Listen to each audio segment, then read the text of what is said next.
प्राण्याची नाव सांगणार आहे.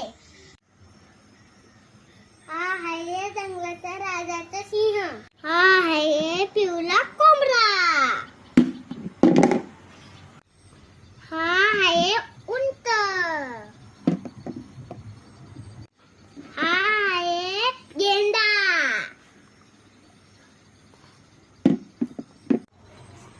हा आहे अस्वल. ही आहे आमची गाय.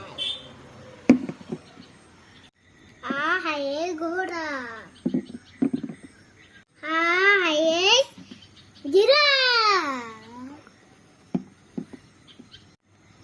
हा आहे सफेद बदक. हा आहे गेंडा. हा आहे सफेद कोंबडा. तुम्हाला आवडला का?